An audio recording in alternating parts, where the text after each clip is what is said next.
नमस्कार दोस्तों। क्या मोहब्बत इतनी खूबसूरत है? भाग 8 ये अंतिम भाग है। अब तक आपने पढ़ा अरमान और विशाखा नज़दीक आ चुके हैं। दोनों के दिलों में एक दूसरे के लिए प्यारा पनपना शुरू हो चुका है। अरमान अपने दिल की बात धीरे धीरे विशाखा से कह रहा है। विशाखा चुपचाप उसकी बातें सुन रही है।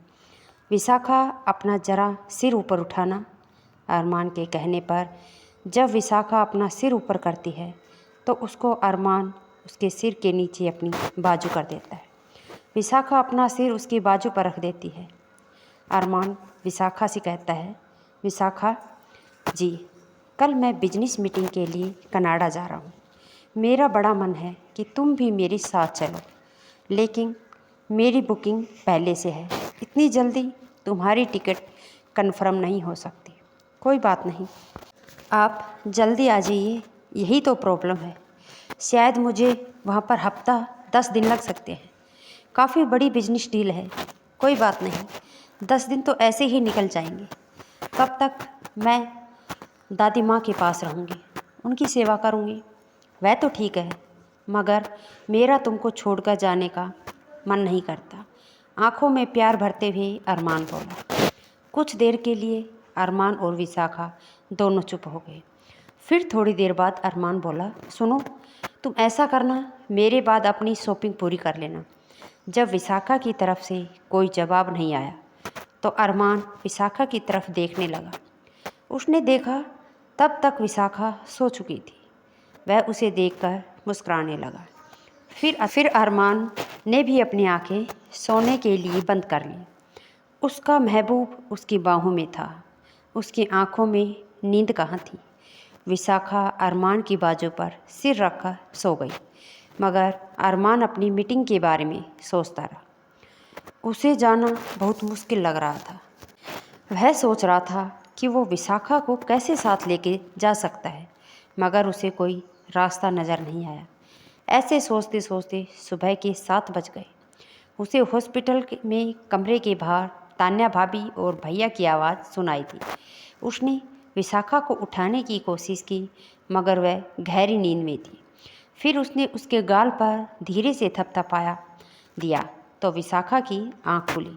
तो शरारत से अरमान बोला, माना मेरी बाहों में नींद तुम्हें अच्छे आई, मगर अब उठना पड़ेगा, भैया और भाभी आ गए हैं। अरमान की बात सुनकर विशाखा शर्मा कर उठ गई। भाभी और भैया दोनों चाय लेकर आ गए। तब तक दादी माँ उठ गई थी। उनकी तबीयत पहले से बहुत ठीक थी। उनको रात को नींद भी अच्छी आई थी। चाय पीने के बाद अरमान डॉक्टर से मिलने चला गया। अरमान से बात करके दादी माँ को घर शिफ्ट कर दिया गया। उनके लिए घर पर एक नर्स का इंतज़ाम कर दिया गया। सभी घर पहुँच गए तो दादी माँ कहने लगी, अब तुम लोग अपने कमरे में जाओ, आराम करो। अगर किसी चीज़ की ज़रूरत होगी तो मैं बता दूँगी। दादी अपने कमरे में आराम करने लगती है। सभी अपने कमरे में चले जाते हैं। अरमान कमरे में आकर विशाखा से कहता है, मुझे अभी तैयार होना है कनाडा जाने के लिए, मेरी ज़रूरी मीटिंग है। अरमान नहाकर आ जाता है। अरमान केवल टॉवल बांधकर ही आ जाता है। विशाखा उसे देखकर मुंह साइड कर लेती है तो अरमान उसके पास आकर कहता है, यार यह क्या बात हुई?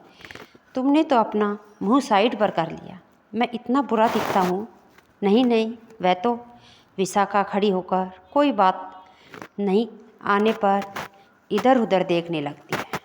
तो अरमान उसके पास आकर कहता है, उसका हाथ पकड़ता है और फिर कहता है, सच सच बताओ, तुम्हें मेरी याद आएगी या नहीं? उसकी तरफ देखकर विशाखा धीरे से बोलती है, आप जल्दी आ जाइए, मैं आपका इंतज़ार करूँगी। तो उसकी बात पर अरमान कहता है, ठीक है, एक बार आप मेरे गले से तो लग जाओ। विशाखा आंखें झुकाकर शर्माने लगती है। उसे देखकर अरमान हंसता है, यार तुम तो गले लगने की बात पर ही इतना शर्मा रही हो, तुम्हारी सुहागरात को क्या हाल होगा? ऐसे ही 1-1.5 घंटा है मेरे पास। अगर तुम कहो तो जल्दी जल्दी में सुहागरात का काम भी निपटा लें। अरमान की बात सुनकर विशाखा शर्म से लाल हो जाती है।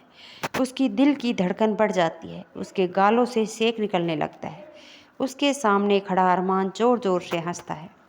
तुम्हारे गालों का सेक यहाँ तक आ रहा है। तुम्हारी बढ़ी हुई दिल की धड़कन मुझे सुनाई दे रही है। मैं तो मजाक कर रहा था। वैसे अपनी शर्म को थोड़ा कम करो। अरमान आगे बढ़कर उसे गले से लगा लेता है।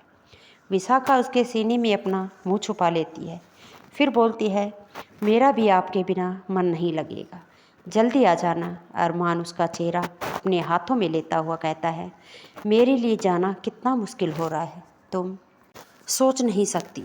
अगर बहुत ज़्यादा ज़रूरी नहीं होता तो मैं कभी नहीं जाता। अरमान उसके चेहरे की तरफ झुकने लगता है।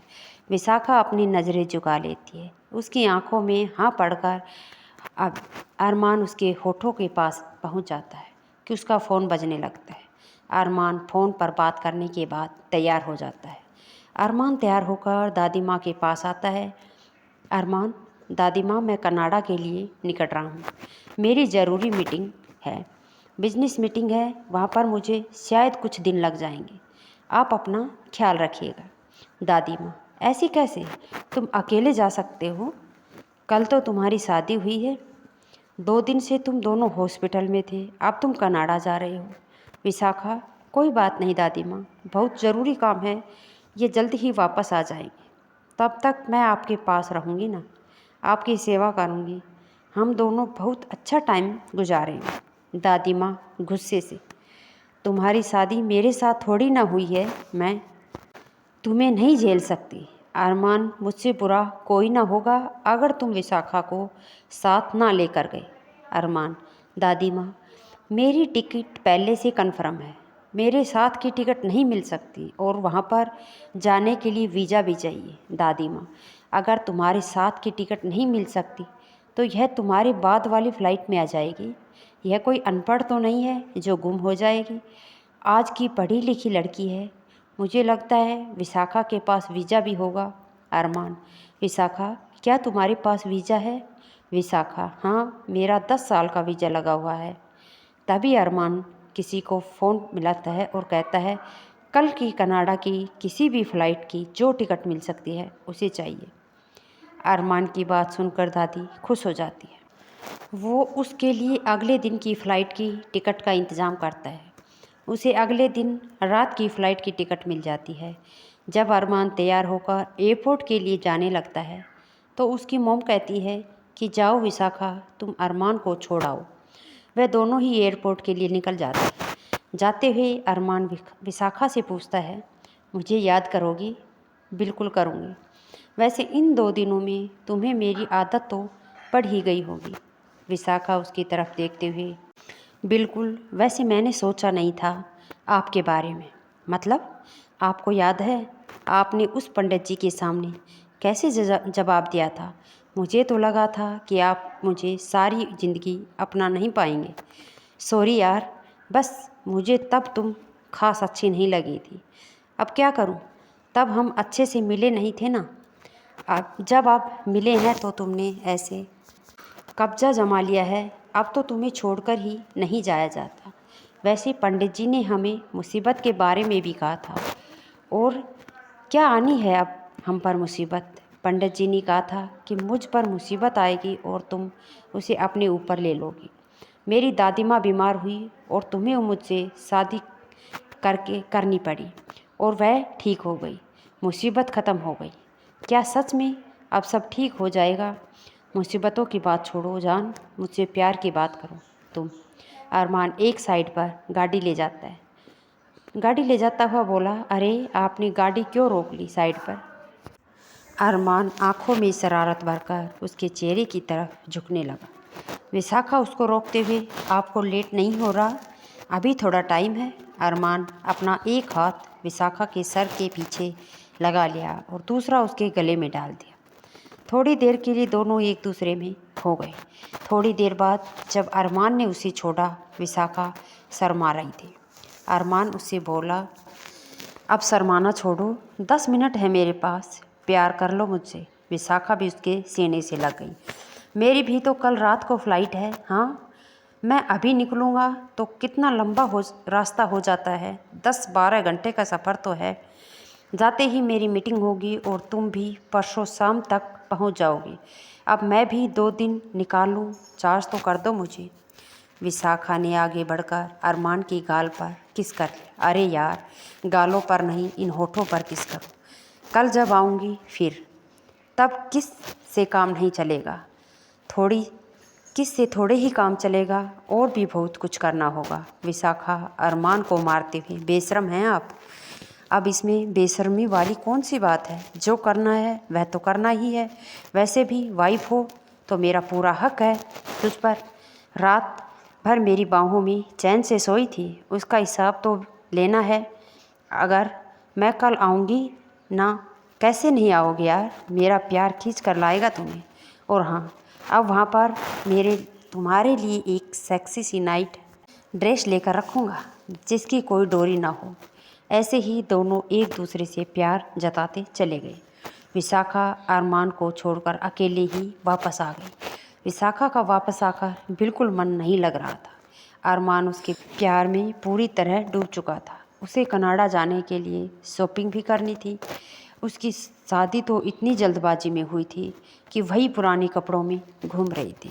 अगले दिन रात को उसकी फ़्लाइट थी। उसने वहाँ जाने के लिए पूरी तैयारी करनी थी। तो दोस्तों, अब ये कहानी ख़त्म हुई, और कहानी पसंद आई तो लाइक शेयर कर देना। चैनल पर नए हो तो चैनल को सब्सक्राइब कर लेना। धन्यवाद दोस्तों।